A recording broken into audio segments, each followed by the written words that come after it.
Siwashayisa waphephetha-ke mbukeli amahora amabili ohlelo lwethu. Wena kunenhlanhla uma ngabeke ususibamba la ngoba phela siyayinyusa ipace manje sesingena-ke ku-freeway. Uyakhumbula kodwa mbukeli ukuthi esikoleni sasijabula kanjani uma kungenathisha esikoleni. Thina nje sasithi sisahleli nge-free period, hayi sivele simbona uthisha wemetse seza nerula lakhe elide ezongena kuma-period abantu engenela. Sivele sicasuke sife. Awu bakithi siyayikhumbula lezo nsuku zesikole phela manje impilo iwishiwishi yenza mawolowolo. Hey, kodwa sikawula sasihuqa.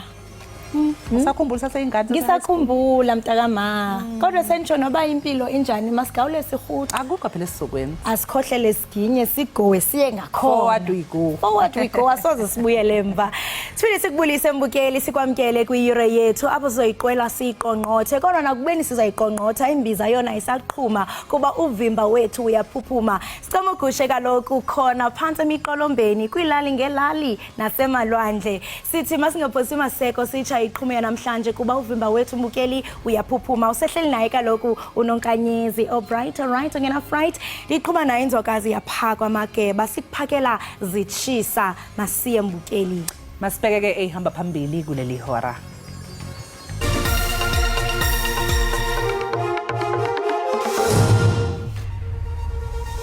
Izophothulwa namhlanje ingqungquthela yamaqembu aphikisayo kuleli abhunga malungana nokusebenza ngokubambisana okhethweni lukazwelonke ngonyaka ozayo eKempton Park eMpumalanga yeGauteng. Iindaba ze-SABC zifumanise ukuba unobhala Jikelele wezizwe ezimanyeneyo uAntonio Guterres uzokubhabhela eMzantsi Afrika ebutsheni beveki ezayo ukuya kuzimasa ingqungquthela ye-15 ye-BRICS eGauteng.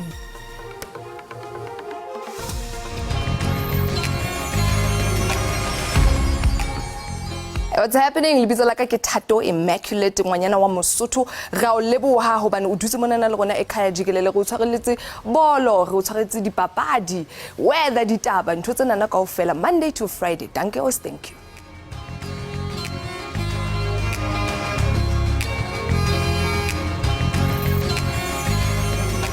Namhlanje amaqembu aphikisayo kuleli azophothula ingxoxo ezimayelana nokubusa ngokubambisana eKempton Park eMpumalanga yeGoli. Usolwazi uWilliam Gumede uzoqhubeka kwengamela lezi ingxoxo njengoba kuzobe kuusuku lokugcina ziqhubeka. Isikhombisa amaqembu ayingxenye yalezi ingxoxo kanti inhloso yawo ukugudluza iAfrican National Congress njengeqembu elibusayo nokuqinisekisa ukuthi i-Economic Freedom Fighters ayilokothi nje ithole ithuba lokuthatha izintambo zombuso. Phakathi kweyimiso zavumelane ukusebenza ngaphansi kwazo ukuthuthukisa umnotho, ukwakha amathuba emisebenzi, ukuqeda ingqinamba zokucisha kogesi kanye nokuqikelela ukuthi wenele umthamo wamandla ogesi. Kanti ke mbukeli ingxoxo isaqhubeka ukuphuma nesivumelwano sokuthi ubani ozohola lomfela ndawonye wamaqembu uma kwenzeka iANC beyiqumba phansi okhethweni likazwelonke. Isigqeba sephondo kunye nabasebenzi bakarhulumente kwiphondo laKwaZulu-Natal babizelwe eLuthuli House ngunobhala Jikelele we-ANC uFikile Mbalula. Umbutho lawulayo uxhalabile kukucotha kokuhanjiswa kwenkonzo kwelaphondo nalabo ubuthe qolo umva kunyulo lovalo sikhewu. Ithi ke ayinelisekanga kungaqhubi kakuhle kombutho we-ANC KwaZulu-Natal kunye nesigqeba sephondo kurhulumente.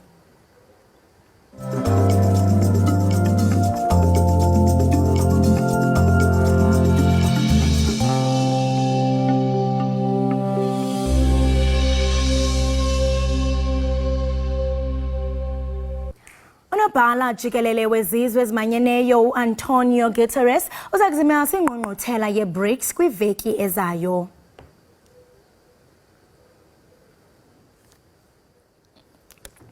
Iindaba ze-SABC fumanise ukuba unobhala Jikelele wombutho wezizwe ezimanyeneyo uAntonio Guterres uzakuba lapha eMzantsi Afrika kwiveki ezayo ezokuzimasa ingqungquthela ye-BRICS ye-15 eGauteng.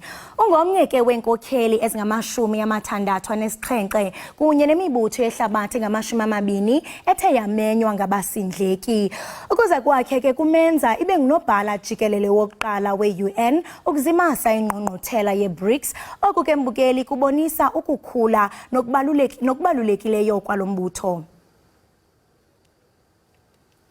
Ibhange lamazwe eBRICS New Development Bank lethule isikhwama okuhloswe ngaso ukwelekelela iNingizimu Afrika ngoxhaso lwemali ubhekana nezidingo zengqalasizinda kulelizwe. So yesterday marked our entry into the South African bond market. We started this process already several years ago when the bank registered a 10 billion rand program on the Johannesburg Stock Exchange. So this was the first issuance under that program. We very much intend to be a regular issuer in the South African market because, as you know, we finance infrastructure projects in South Africa, and we intend to raise in rand to finance many of these projects. So yesterday we raised in total 1.5 billion rand. We're very satisfied with this issue. There was very strong demand. Originally our intention was to raise $1 billion, but because of the strong demand, more than $2.5 billion of orders, we increased the size of the offering to 1.5 billion rand. So in short, we will use that 1.5 billion rand to finance sustainable infrastructure projects at home. Each of our member countries, South Africa, as you know, has got very deep capital markets. We've got Johannesburg Stock Exchange, one of the best regulated financial markets in the world. Brazil, China, India, each of our countries are fairly, large emerging markets with very well-developed financial and capital markets. It's always been our strategy since 2015 when we started the bank to, as far as possible, to try and tap into the capital markets of our member countries. However, most of our loans, we are also led by our borrowers. Most of our loans, most of the requests for financing from our countries have been in US dollars. And because there are larger pools of US dollars, there's deeper pools of liquidity, if you like, we can raise money cheaper in dollars off the back of our high credit rating. So it's not very much, it's not a either or, if you like. We will continue to raise dollars, but at the same time, we will increase our focus on local currency financing. To give it sort of clear expression, about 70% of our funding we aim to raise in US dollars and other hard currencies like euro, British pounds, and so on. And then 30% we aim to raise in local currency, renminbi, Indian rupee, South African rand, and so on.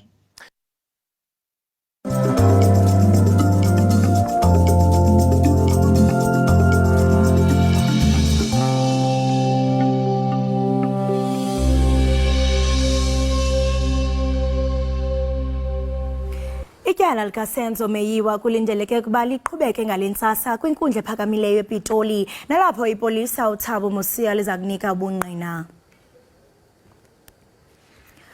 uMosia ngomnye wamapolisa okuqala abizelwa kwindawo yeqhwayelo kwindlu kamama kaKelly Khumalo eFosloras kwimpuma yeRhawuti. Izolo ke uMosia uye wajonga ifoto kunye nemiboniso eqokelelwe kwindawo yolwaphulo-mthetho. Kungoku nje amadoda amahlanu asematyaleni ngokubulala lo mdlali webhola ekhatywayo owadutyulwa wabulawa ngonyaka ka-2014. Lizoqhubeka namhlanje icala elibhekene nowabe imeya yaseTshwane uDokotela uMurunwa Magwarela enkantolo ekhethekile yezemali ePitoli.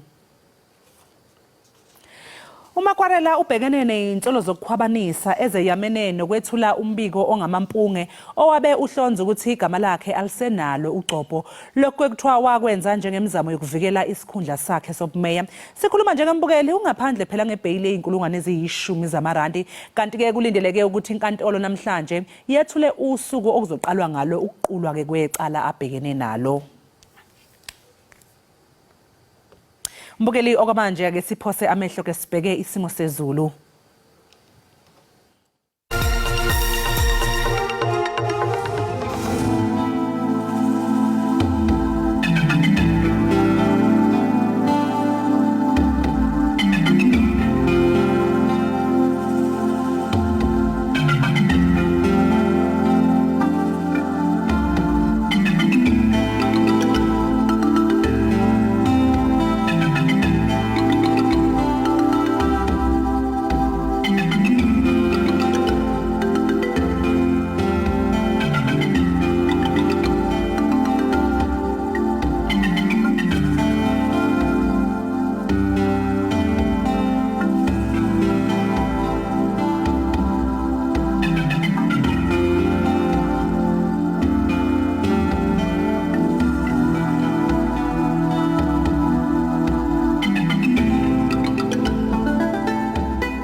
Asike sikwamukele mbukeli Ekhaya Jikelele. Siyabamkela ababukeli bethu Ekhaya Jikelele. Kanti ngoku mbukeli singena kwi-trends. Lo wathanda kunene siva into yokubana phaka kumakhasi onxibelelwano ngeziphi trends ezitshotshentla x.com #senzomeyiwa trial ubutshotshentla. Lithini inqaku nokusi? Kukhona no #Ramaphosa, kube khona no #senzomeyiwa, kanjalo futhi ke no #mango. So ke mangabe ke siqala ke udabeni lika Senzomeyiwa, icala lakhona amehla bethe njo kuleli icala elundaba mlonyeni, kuyicala phela lokubulawa kalowo unozinto Orlando Pirates nebafana uSenzomeyiwa. Izolo ke mbukeli bekubhekisiswa ukwehluleka kwamaphoyisa uqoqa ubufakazi nokwenza nje umsebenzi ngendlela efanele endaweni yesigameko eFort Lawrence ke Kholosa. Izolo phela bekufakaza ke usayitsheni uTimothy Mathebula enkantolo ephakeme iNorth Gauteng ele ePitoli. NgoLwesibili kwakufakaza usayitsheni uPatrick Mthethwa owakubeka ngokusobala ukuthi amaphoyisa ayengayifakile impahla zokuyivikela ngesikhathi eqoqa ubufakazi. Okusho ukuthi impahla zokuvikela kusho ukuthi basho into ezifana nama gloves, ukubona ema kwi crime scene phela kufuneka egqoke ngendlela ethizeni ukuze ningeze ukutemperisha with evidence.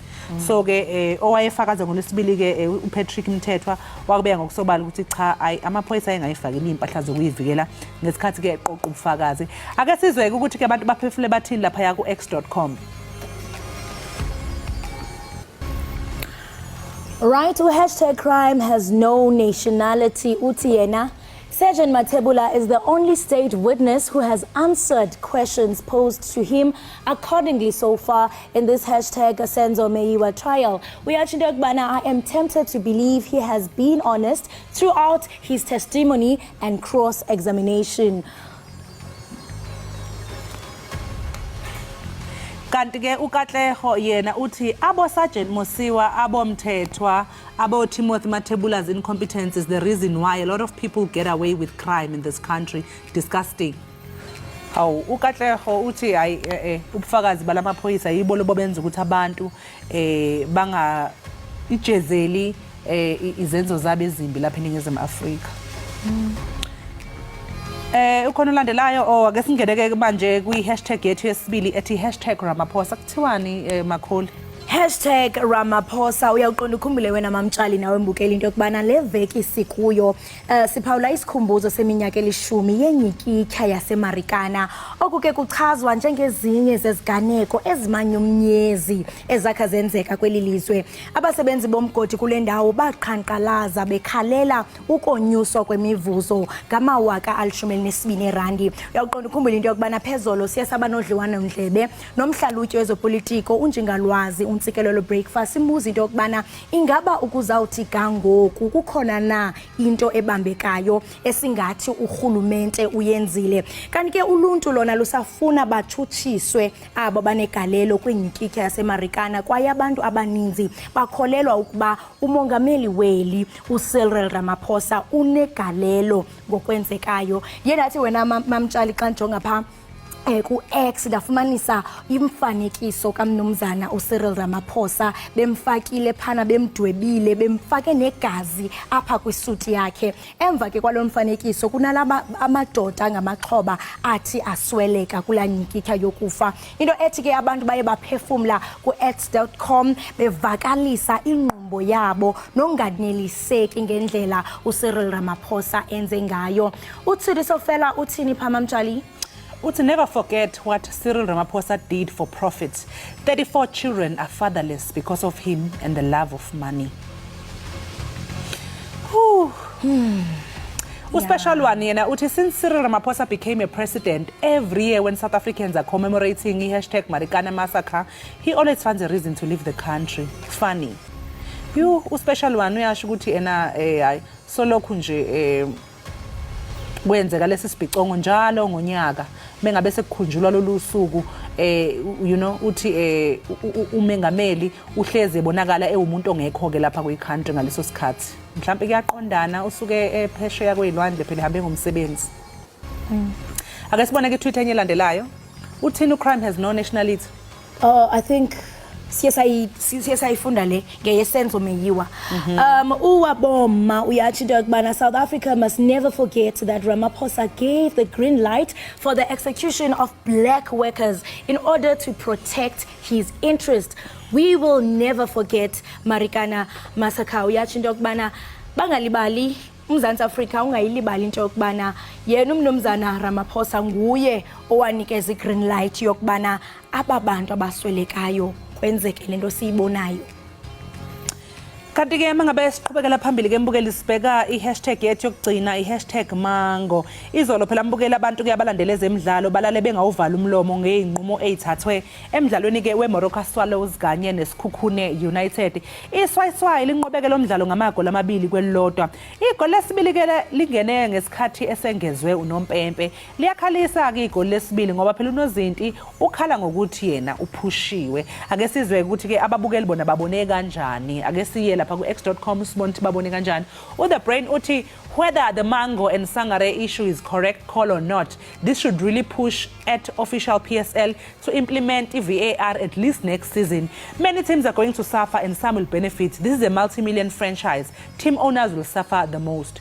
Usho khona ukuthi ke ayi lolu daba lolu selwenza ngempela ukuthi luqine isikhalo sokuthi phela iPSL ake implement iVAR. iVAR ke makholi uyabona ukubona emasebenza lesasikwele makucheckwa kuthiwa kuzocheckwa iscreen mangabonalanga kahle ukuthi ngempela iphutha lenzakaleyo noma lenzakalanga. So ke abantu bakhala ngokuthi cha iPSL ja implement iVAR at least ke ngesizini ilandelayo ngoba phela amaningi amaqembu azothi ke achaphazeleke asafarishe ngenxa ke yalokhu phela hey ibusiness lezebhola it's a multi-million franchise.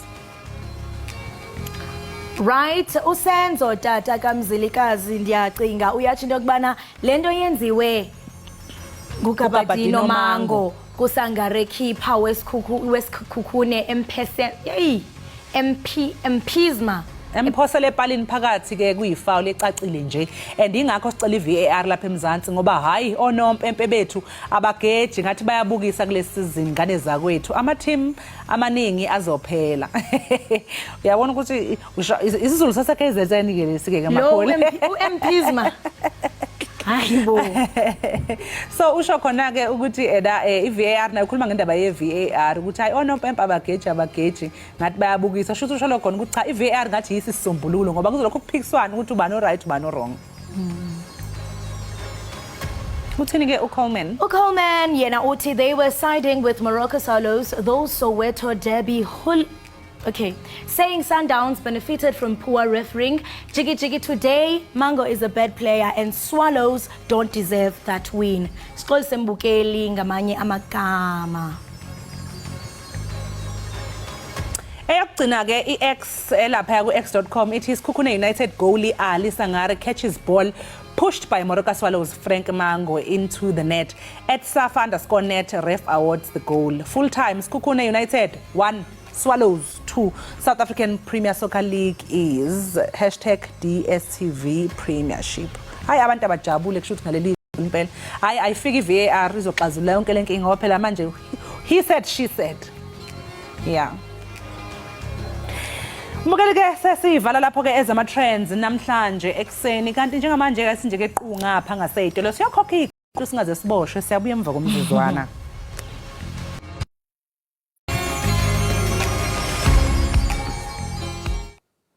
Sikwamukele ke mbukeli lapha ekhaya Jikelele. Mbukeli ezinye inhloso zokuthi usakazelwe inhlelo lapha ekhaya Jikelele kusokungukufukula wena uchushiswe futhi uphinde uhlonyiswe ngolwazi ukuze phela ukwazi ukuthatha inqumo eziphusile. Lapha ke ohlelweni sinesigaba esibizwa ngokuthi ikhala ekhaya lapho wena ke mbukeli usuku khala khona wendlala usizi lwakho lapha kithi. Namhlanje ke umndeni wakwa Dlamini ukhalileke ekhaya ekhala ngokunyamalala kwengane yawo esina amasonto amabili wonke inyamalele. Igama lakhe ngubonga Dlamini. Umndeni ke njengamanje udinga usizo mbukeli ngisho emaphoyiseni kanti bathi bayile emaphoyiseni bayosho ukuthi cha linyamalele ilungu lomndeni wabo kodwa amaphoyisa ahudula inyawo.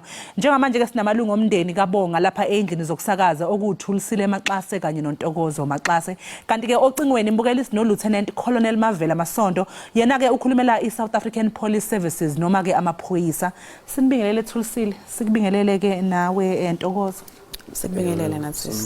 Hayi siyabonga ukuthi nikwazile ukuphumelela ukuthi nibe nathi namhlanje ekseni. Uyabona nje ngaphambi ukuthi siye ekhefini umoya wami usuvela uswehlile mase ngithola udaba oluphelele elokuthi nize nazo sivakashela namhlanje ngenxa yesimo esinzima sokuthi nisosiza nilahlekelwe. Mhlawumbe nje ungaqala usitshele ethulisile ubonga umuntu iminyaka yakho ungakanani ube uyasebenza ugcinwe nini?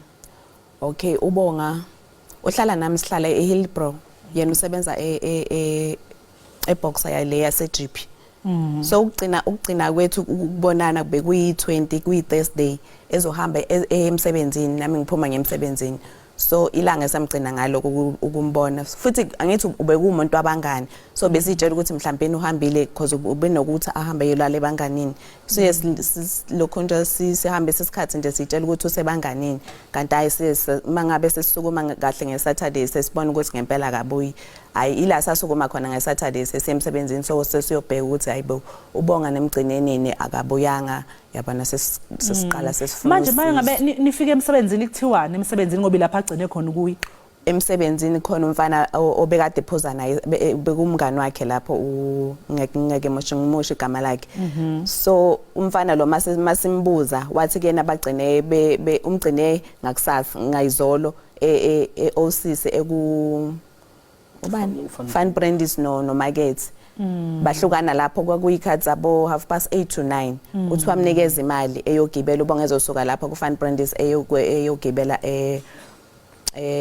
universal umfana lo uthi uhlalela ukushini bahlukana lapho wamnikeza imali bagibela so uthi wamgcina lapho Khenela siyamuzwa lapha uthulisile uyachaza udaba likabonga ukuthi wagcina bamgcina nini kanjani mhlawumbe yimiphi imigudu okumele ukuthi ilandelwe amaphoyisa uma ngabe kulahleke umuntu No ngiyabonga noxolo uphinde ubingelele no umndeni wakwaDlamini olapho e-studio siyalizwa udaba lwabo i-case ye-missing person okanye umuntu olahlekile iyavulwa e-police station and sithanda ukuthi sazise abamameli nabalaleli ukuthi umuntu mani qala nisola ukuthi ulahlekile mele niye e-police station immediately manimbona ukuthi lo muntu lo sibona ngazi ukuthi ulahlekile manje akatholakala so you go to the nearest police station akusho ukuthi makalahleke eThekwini nina niseGoli anikwazi ukuthi niyolivula ucala la eGoli so you go to the nearest police station and abawufika e-police station icala liyavulwa immediately akuna waiting period ukuthi umntwana omncane okanye umuntu omdala akuna waiting period amaphoyisa akakwazi ukuthi akajikisa abantu babatshela ukuthi no akukapheli 24 hours or hayi lo muntu mhlambe usebanganini akumeni kancane icala liyavulwa immediately and then ku-assignwa umphenyi ngaso sona leso sikhathi uzoqala aphenye afune lo muntu lo ekuthiwa ulahlekile ngaso leso sikhathi immediately ayikho into ekuthiwa i-waiting period. Yebo Captain Mavela nje sicela uyibambe lapho Ntokozo icala livuliwe Yebo kudala livuliwe ngoba uyasho uCaptain lapho ukuthi into oqala kufuneka yenziwe ukuthi hambe kuyovulwa icala ayisekho ne waiting period ka 48 hours selikwazi ukulivula immediately manje ngabe nina njengomndeni khona lapha enilivule khona icala nanokuthi athini kamaphoyisa Yebo thina sayo singahamba naye usisi sahamba salivula lapha eHillbrow number 4 Johannesburg. Yes 2 weeks ago Yeah mhlawumbe suphelile 2 weeks silivulile mangabe niya khona ke police station phela niyo follow up ukuthi ke yebo amaphoyisa savula icala seku 2 weeks ngabe senihambe nafika apha afike aninike iphi impendulo yazi udetective lo besiza lapha yana ugcina kwethu kumbona besiye ukuba naye besiye emotionary leka government sahamba naye ke that day and then sabona ama unknown wakhona lapha yana usho wayengekho lo simfunayo ubonga so kwakhona umuntu oshile lapha yana sasingamboni kahle so sathi ulokho njani udetective lo wethu sasihamba naye wathi kena ke uzo lokho njani uzo applyela into okay uzo i DNA test because bengabo beshile ebusone ngabonakali kahle so bese sisolela kuye ukuthi ke mhlawumbe ngaba uyena so into yakhona ke selokho nje esitshela ukuthi ke naye abakabuyi abasemoshara abakabuyi kuye sisalinde yena ke leyo lokho but into engiyibonayo ngathi akusiyena because ngathi mina ngicela ngibhekele because ubonga une gold teeth ngathi sicela ukuthi udictative wethu asibhekele yena lo yabantu ukuthi kena unalo yini i-gold teeth so wathola ukuthi akanalo ngiyacabanga ukuthi akusiyena ke loyo so nje into yakhona lokho yabona noma ngabe siyamfuna ukuthi sifuna ukuhamba naye ebhedlela nasemoshwari akathola usizo ngoba ngeze ngam WhatsApp wagcina ethi uku-sick leave so indaba yakhona uzoyihandlela icala ku Detective Hlongwane. Colonel Mavela nanku umndeni bayasho lapha ukuthi ukhona udetective obebasiza ke baze bahamba baya lapha emochwari ukuthi bawubheke idumbini leze ingaziwa bathola ukuthi ke hayi cha akusiye ubonga mabebone lezi ezinye idumbu kodwa the mangabeke sebebheka babona ukuthi khona oshile ke kwasekhulunywa indaba zo DNA kodwa ke ngesimo sokuthi bathi ke ubengenalo yini igolide izinyo legolide njengobonga ke but ke ubottom line ukuthi ena iphoyisa ke lelo ke mase becela ukuthi ke manje sebelidinga ukuthi bahambe naye beyobheka nasezibhedlela selikuyi sick leave manje odabeni onjengalelo ngafuneka bona njengomndeni benze njani amaphoyisa kufuneka enze njani mangabe mhlawumbe umuntu osuke asayiniwe kulelo cala esihamba kuyi sick leave ngoba phela siyaqonda ukuthi kulama case okulahleka kwabantu isikhathi umzuzu nomzuzu counts yebo noxolo yezwa uyasho umndeni ukuthi le phoyisa leli eliye ku sick leave liye labe seliyasho ukuthi nokukhona elinye iphoyisa elizothatha idokodo iqhubeke ngophenyo ngoba siyazi ukuthi ukugula komuntu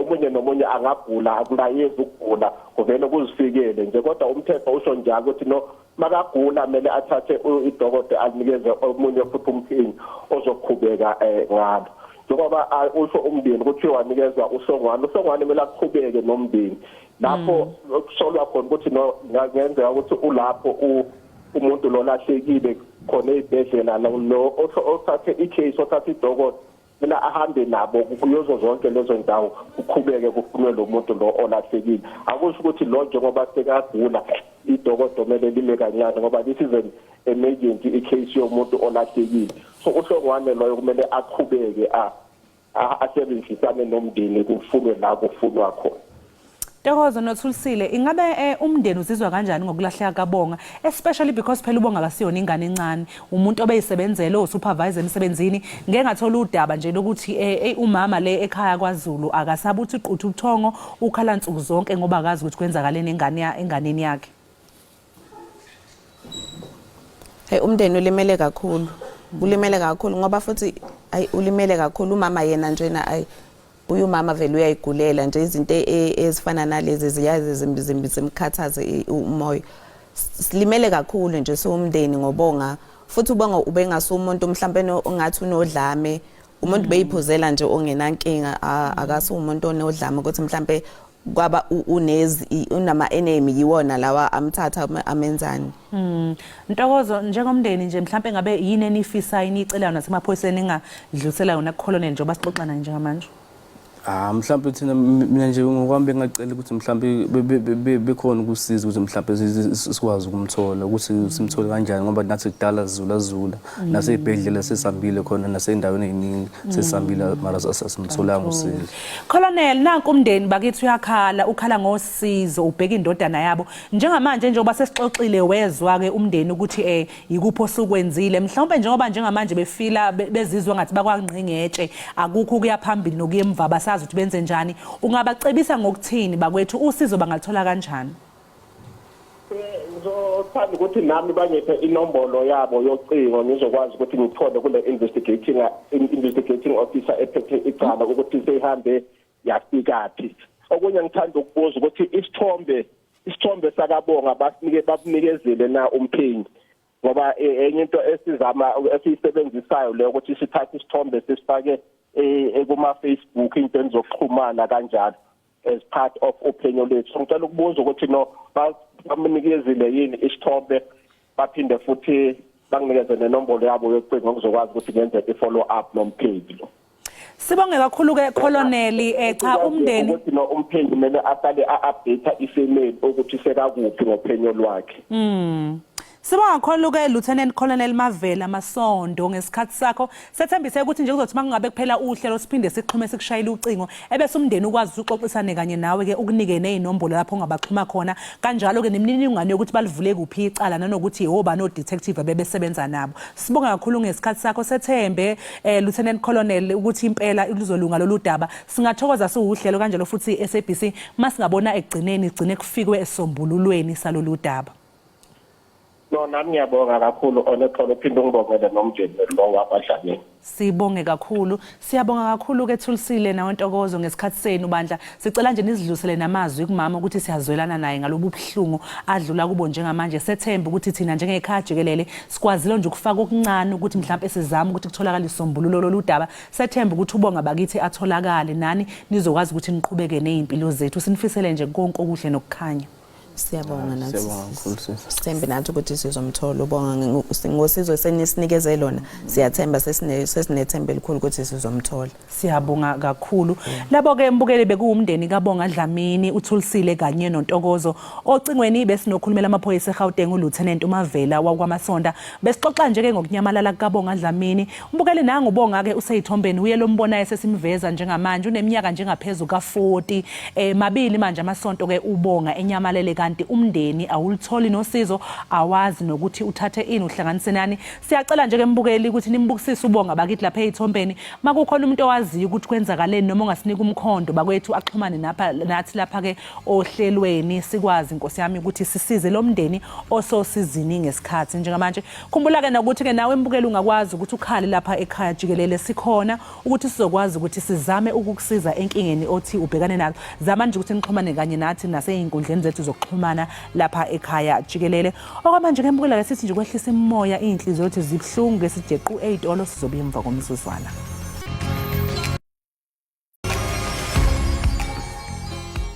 Siphinde sikwamukele mbukeli ekhaya Jikelele. Ubuqhwaga bungase buchazwe njengokuphindaphindwa kwempatho engathandeki enesihluku nenzondo ngomunye noma abanye abantu kothile. Lo mkhuba ke uvamile emakhaya esikoleni nasemsebenzini. Imbiko ke ibonisa ukuthi ezinye zeyisulu zigcina seyithatha nempilo yazo.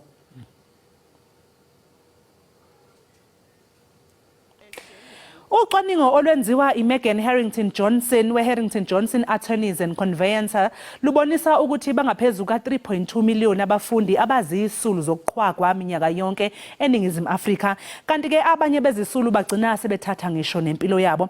Phakathi ke kokunye imiphumela yobuqhwaga isifo senhliziyo nemithambo yegazi ukuphazamiseka ngokwengqondo ukusetshenziswa kabi kwezidakamizwa nokwehlisa nje ukuzethemba ukushiya amakhaya ukuyeka isikole.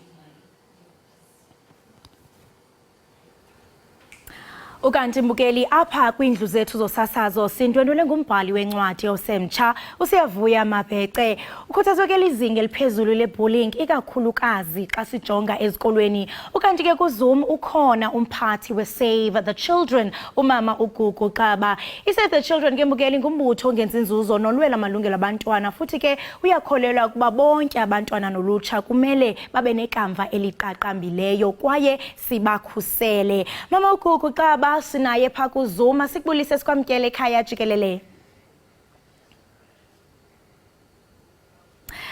Hayi ke mbukeli ngathi kukhona nje ukubhidana kwekomiki sizawuzama into yokubana pha esound bazame ukulungisa kanti ke apha estudio siyavuya siyakubulisa siyakwamkele ekhaya Jikelele. Hello, Jadi. Ndiyaphila Nkosi, njani wena? Ndiphilile. Wow, I mean usemncinane kodwa wathatha usiba nephepha wabhala incwadi ethi Stop Bullying ugwema abafundi. What was the whole inspiration behind you writing this book? So what inspired me to write this book, I was watching news with my mom and we came across this video where two girls were fighting and the other girl, she was being beaten up so badly and no one was there to help the girl everyone was laughing and just taking videos, and it was so wrong that they were doing that, and there was no one to help her. And the next day she killed herself because she couldn't take the pressure, and I didn't want other kids to feel like that and to be felt like they're overpowered and feel like they don't matter anymore. And I also wanted children to know that if we keep on killing ourselves, there will be no future. There won't be any doctors, lawyers, teachers if we keep on killing ourselves. That is so true. We won't have the likes of Osiavuya if, really, bullying iyaqhubeka. And speaking of bullying, we know that it's quite prominent in schools. That's where it takes place. And it's so sad because, as a student or as a learner, you are told to trust the adult. But, when you really experience bullying, it's like the world is totally against you. And I know that you have subjects that you read in schools, you have your life skills, you have a life orientation. Do you think they are doing enough to address the issue of bullying? I don't agree fully. I agree 50% because there are posters and they're sayings, but they don't really do anything. They don't take action actually. And so when there's a big problem with bullying, it only becomes a big problem in the school where they actually accommodate it. And I feel like they should do more, and they should also do anti-bullying weeks or anti-bullying months so that we accommodate bullying and it becomes an everyday thing. And it's not just something that happens when something big happens. It should be normalized, Wow. Now let's speak to Umam Kuku. You know that she's on the line, right? Yes. Kambuli, say it. Hello, Mam Kuku. Hello, Mam Kuku. Unjani ba? Ngiyaphila siyavuya njani wena? Ndiphilile enkosi. Mama Kuku lo omvayo nguSiyavuya uthe wabhala incwadi yakhe apho egwema khona ibullying. Kodwa ke mama masikwamkele nawe enkqubeni and happy Women's Month. Ungene kamnandi kaloku kule nyanga njengokuba ukhethelwe kwisikhundla esiphezulu kwinkampani eyenza umsebenzi obaluleke kakhulu wokukhusela amalungu wabantwana. Congratulations ngesisikhundlana sakho. Ngokufutshane nje mama ngaphambi kokuba singene kulomba sithetha ngawo webullying. Khawusixelele nje ngohambo lwakho ukufikelela apho ukuwo njenge-CEO. Vuyokazi, morning and good morning to the listeners. And thank you very much. Igama lam nguKholosa. Oh, Kholosa, I appreciate the congratulations and thank you very much, Kholosa. Uhambo lwami. Uhambo lwami, I am a public health specialist. I am a health professional who has a passion for people, who strongly believes that people have potential and they can be able to turn their lives around. So, and I've worked a lot with children and women.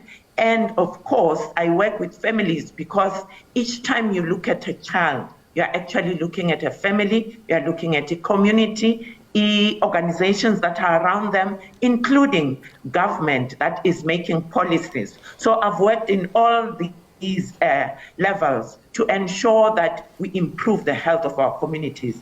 And I strongly believe that humanity or each individual has potential in them.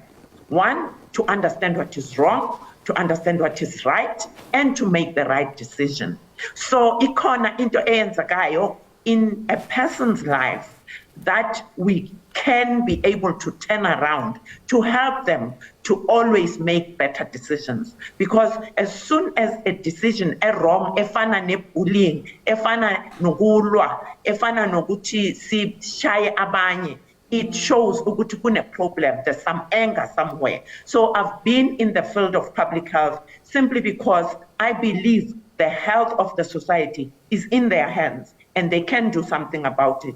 As Usinovuyo says, the one who wrote the book on bullying, it tells you that we can do more. And it's not a government or a President Ramaphosa who must come to our communities and turn around our lives. We have the responsibility and we can make a difference. And that have been part of the journey of improving the health of society up till this day. And here I am again, making sure that we improve the lives of children. I've been in Save the Children for almost 5 years now, and that says we are seeing the difference that we're making, but we are calling on children themselves, and I'm happy that we've got an author on bullying, and we are also calling on communities, which means it's good that umama that helped this child who wrote the book to support her.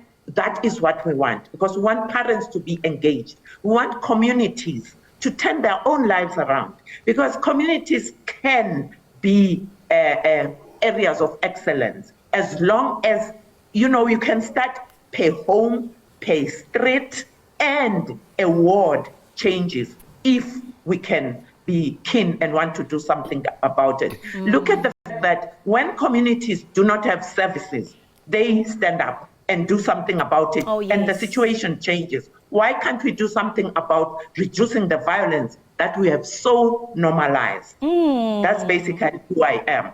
Wow, amazing work oyenzayo mama, and I mean it's in great alignment with what uSiyavuya, I mean ubhale incwadi apha ekhuthaza abafundi into yokubana babeke phansi ngebullying. Siyavuya, I want to come back to you because I mean incwadi yakho resonates with a lot of learners. I mean you also spoke about cultural bullying in your book, and I mean I remembered that we lost a doctor, a future doctor who had high hopes, but unfortunately her dreams were dashed right before her eyes. Ulatita Nako, I remember it was year 2021. She was heavily bullied esikolweni because she was isangoma. She committed suicide because of that. So in your book you address different kinds of bullying, and also you state cultural bullying. Can you just enlighten us on what cultural bullying is?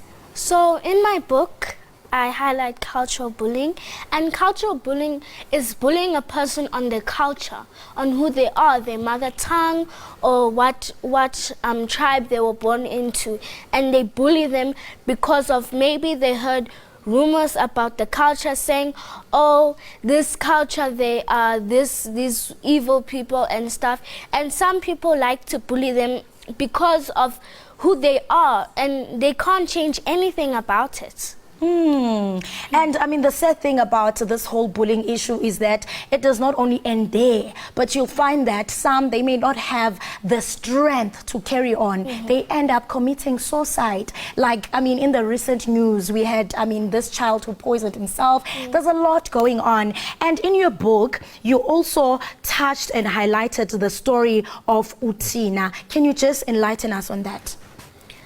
In my book, I have a story.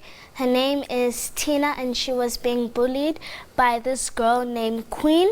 And it's basically a story just showing how bullying is and different types of bullying, saying that not only girls can bully and not only boys can bully, everyone can bully. And it's not just a specific generation or a specific gender, everyone can bully. And I also touch how Tina, she's too scared to speak up to bullying, and she can't say anything because she's scared of this girl Queen. And I mean, you don't only give advice to your peers on this book, right? Ekhaya Jikelele, ndiyathanda into yokubana uyibone the cover yencwadi kaSiyavuya Mabece apha ngaphandle, uyatsho into yokubana ibullying mayiphele ezikolweni. Ndiyathemba into yokubana uyayibona. Siyavuya, I mean, you don't only give advice to your peers on how they can eliminate bullying, but also you give advice to your teachers apha in your book, as you have stated. You also advise that maybe pa esikolweni mhlawumbe utitshala, they can have a box where maybe umfundi unengxaki, they can just note down, and I mean they can note down, journal. You advise that a lot. I mean, why do you think that is important? I think it is important because children are scared to say that they are being bullied, because this bully is saying, if you report to me, then I will do something to you. So I suggest that teachers, they should have a suggestion box, as I said in my book, so that children can speak out and teachers can make it more easier and more approachable for children to report and say that they are being bullied and that they are suffering a problem with bullying. So you do advise that children must start journaling in that way so that they voice out their concerns. Mama Gugu, ndiyathanda into yokubana ndibuyele kuwe kwakhona kuba kwa Save the Children kulapho kaloku ngenene nizama ngandlela zonke into yokubana nikwazi ukulwa nalomkhuba webullying. Sithe qolo ngenene ukukhaphaka iziganeko kubi kakhulu ukubona abantwana bezibulala ezikolweni. Ndiyaqonda into yokubana nani ninazo inkqubo eninazo. Ningasithela nje chuphe ngazo ezo nkqubo eninazo into yokubana abantwana bangakwazi into yokubana bakhomithe lento yebullying. Okay. Thank you very much for the question. We start early childhood development where we teach teachers in how they should take care of children. We also teach parents on how they should be responsive, loving to their children. Because in South Africa, Konamanje, Sibona, 1/3 of children are being abused physically in the home setting. So that is why we deal with the home setting in order to reduce that bullying. And Ukumbule, as long as the child is hurt at home, they develop anger, they end up thinking solving problems is by fighting. And then they get to the school setting and continue the fighting. So we've got programs then that are teaching parents and teachers on positive parenting. We've got programs that are teaching about parenting without violence, because parents, I think, they get stressed because of multiple reasons and they end up keeping stress on the children. And so all those programs are teaching them how to be gentle. And yes, we agree, children have rights, but children also have responsibilities. So as Save the Children in South Africa, we are saying, yes, there could be a problem that the child has caused. So how do you positively discipline this child? That is another course that we give to parents in order to ensure that they're able to discipline positively whilst developing. And then we also have what we call children's networks, where we teach children how to behave, which means, yes, they have rights, but how do they discharge their responsibilities in the home setting? And we also work with both parents and children on what we call child participation, because a child has a voice. You heard Usiavuya saying that abantwana are afraid of reporting. It's because their voices are shut down by the adults that are around them. So we teach children how to participate, how to voice their views with respect. And we also have to teach parents, because most parents don't understand Ukuti, it's important to talk to a child. So we teach both of them to be able to give each other a voice. Uxolo Mama Gugu nje sibethwa lixesha siyabulela kakhulu ngokuthe wasirhabulisa kona namhlanje, and thanks to you Siyavuya for joining us. We wish you all the best in your book, and we really hope that incwadi ezifana nezi they will really amplify voices of children nabo bakwazi ukuthetha ngebullying. Right, mbukeli ke we Ekhaya Jikelele siyiqwela siqonqotha ngolohlobo eyalapha Ekhaya Jikelele. Qiniseka ke uba ngaba uyayifuna incwadi ka Siyavuya, hamba pha kula website yabo ethi www.vuya.online. Iqiniseka lokho into yokubana mawusiphuleke nengcambu umba webullying. Yo sikhathele ibullying. Aish, ayiphele mayiphele.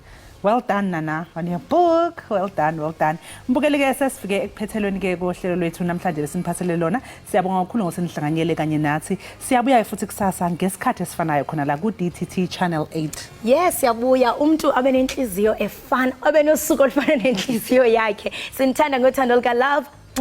Nisale kahle.